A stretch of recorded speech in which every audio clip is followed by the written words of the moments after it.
questão tão delicada. Eu vejo sempre isso com muita preocupação, porque sou pai, mas graças ao tipo de educação que recebi, não só de minha mãe, mas também no período que eu passei pela escola pública, quando o ensino público ele era valorizado, ele era muito bem organizado. Eu me lembro de, aos 10 anos de idade, estudar Organização Social e Política Brasileira, do SPB, aos 10 anos de idade, né? Nós tínhamos também, oh meu Deus do céu, educação moral e cívica, né? Que bacana.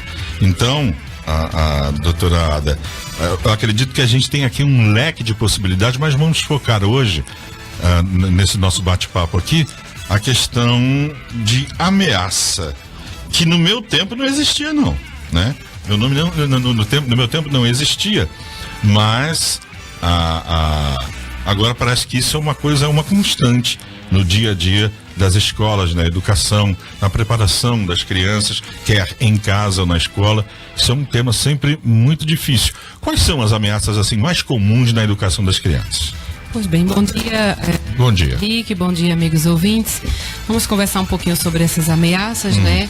Na verdade, pais e educadores de modo geral, quando tem qualquer conduta, eles não têm a conduta na perspectiva ou na intenção de fazer o mal. A intenção é sempre positiva, de educar, de fazer o melhor, né? Temos certeza absoluta que quando o pai traz uma ameaça, a ideia não é trazer angústia para a criança, para o adolescente ou de certo modo, mas na verdade eles têm a intenção sim de educar, de pôr limites, mas é hoje a ferramenta que muitos pais e educadores usam, né? Eu atribuo a questão de estarem perdidos no que se diz respeito à questão da imposição do limite. E aí usam a ameaça como ferramenta. Quais são as ameaças mais comuns que nós vemos entre pais e educadores de modo geral? Olha, você precisa fazer isso aqui, porque se você não fizer, você não vai para casa de vovó. Preste atenção, você tem que almoçar, estamos a passo de almoçar, né? Você precisa almoçar, porque se você não almoçar, você não vai ter lanchinho, não tem sobremesa. Então, são ameaças, né? Você não precisa ameaçar que ele vai ganhar uma pisa, uma surra, até porque esse tipo de ameaça ela não existe. Porque houve um tempo em que o pai não precisava ameaçar, de fato ele fazia. Punha de castigo, pegava o cinto e dava uma pisa. Hoje alguns pais também fazem essa ameaça, mas não é dessa ameaça da punição ou do castigo físico que estamos falando. É de uma ameaça que é usada muitas vezes como ideia de compensação.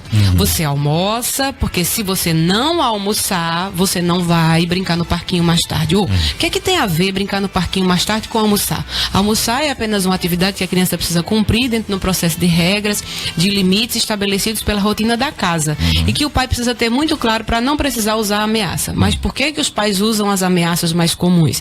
Porque eles estão de fato perdidos no que é esse limite, até onde eles vão, né?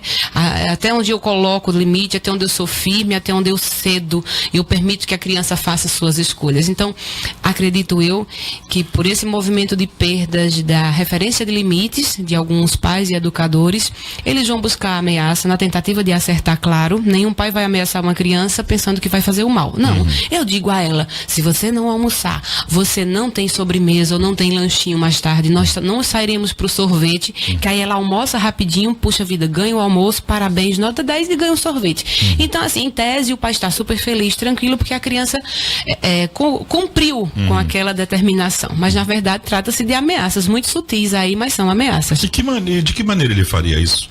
Que para que ela almoçasse sem colocar uma compensação ou sem utilizar da ameaça, como a senhora colocou, que alternativa ele teria para não ameaçar? Porque essa compensação, ela precisa vir no natural, né? À medida que eu tenho, que eu conduzo as minhas coisas, a minha vida, as compensações elas surgem, nós ganhamos e perdemos ao longo do tempo. Então o pai precisa colocar isso de forma natural, sem precisar ameaçar, dizendo assim, olha, agora é a hora do almoço, nós precisamos almoçar. Primeiro, como eu usei o exemplo do almoço, a gente tem os pré-requisitos anteriores. Esse pai que vai querer que a criança coma um prato de feijão agora, ela não pode ter dado um biscoito recheado às 10 da manhã. Então, É uma coisa, né, que um fator depende do outro. Certo. Então essa criança precisa, em primeiro lugar, ir para a mesa com fome. Em segundo lugar, ter uma postura firme, nós vamos almoçar. Em terceiro lugar, esse pai precisa compreender que alimentar-se é um processo de prazer e que ele não pode fazer a criança comer a pulso, mas que a criança precisa ter regras de sentar à mesa e cumprir aquela determinação. Se a criança sentar à mesa, o segredo, aqui a regra é sentar à mesa e almoçar, mesmo que seja pouquinho. Então, se o pai já tem feito as tarefinhas anteriores, ok, tudo legal, essa criança vai almoçar direito. Legal. Né? Então, o segredo é comando dado, comando cumprido. Certo. Pai não precisa ameaçar para que a criança cumpra o comando, ela precisa cumprir o comando.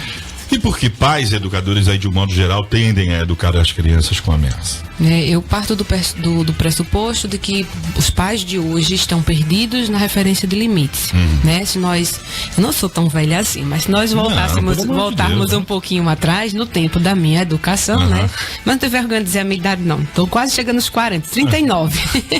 Mocinha Então, ainda. veja só.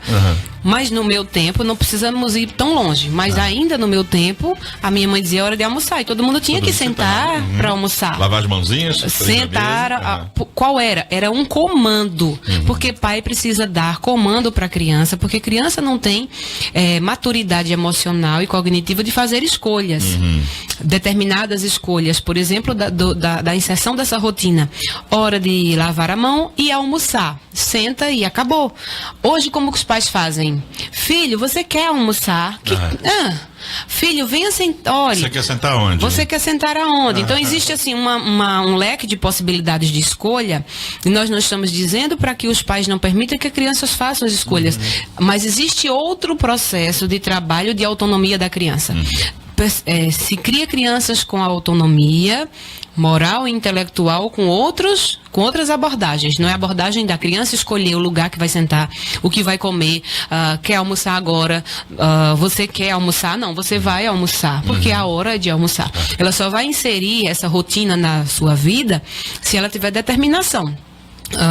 Para ser cumprida por esses pais e educadores. Então, eu atribuo aos pais usarem com muita constância a ameaça, porque os pais estão perdidos na referência de limites. Pais precisam entender que o comando precisa ser dado por eles, que as regras e as rotinas precisam ser estabelecidas pelos pais e que os pais precisam, de forma doce, com doçura, mas com firmeza, inseri-las nesse processo de educação para não precisar usar a ameaça como recurso.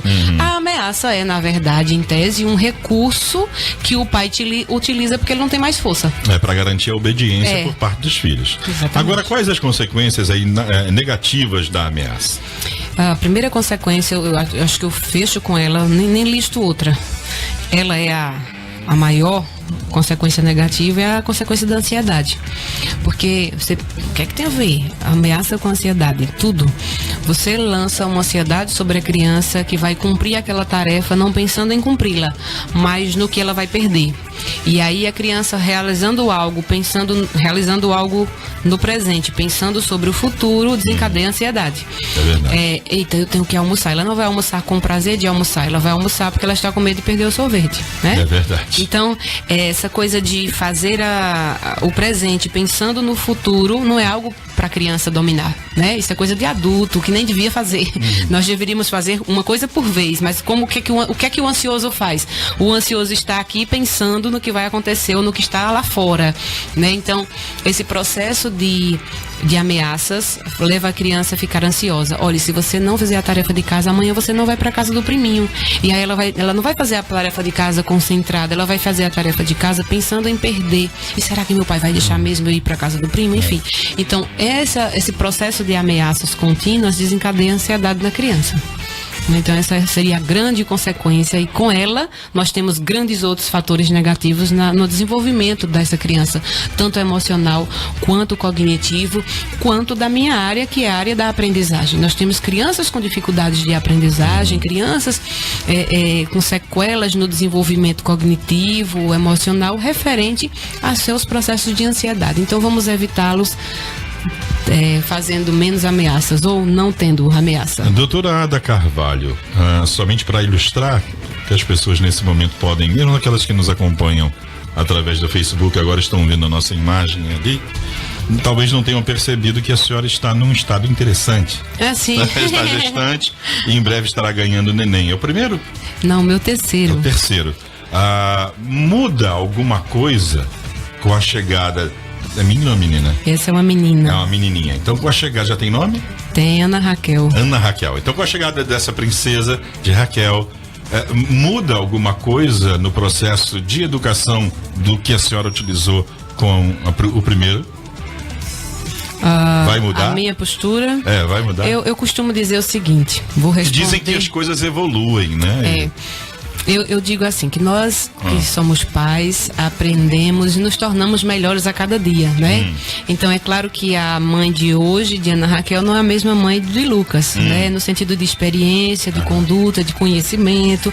Então, nós temos sim, embora que a diferença de idade vai ser pequena, o mais velho tem 7 anos, né? Então, muda no sentido de experiência, mas a conduta dessa A linha mãe, educacional. a linha educacional, ela vai ser a mesma. Certo. A linha da perspectiva de limites, de possibilidades de autonomia, que eles precisam ser autônomos, ter liberdade de escolha, mas que algumas escolhas eles não têm maturidade para fazer. Então, a linha educacional, sim, ela vai ser a mesma, né?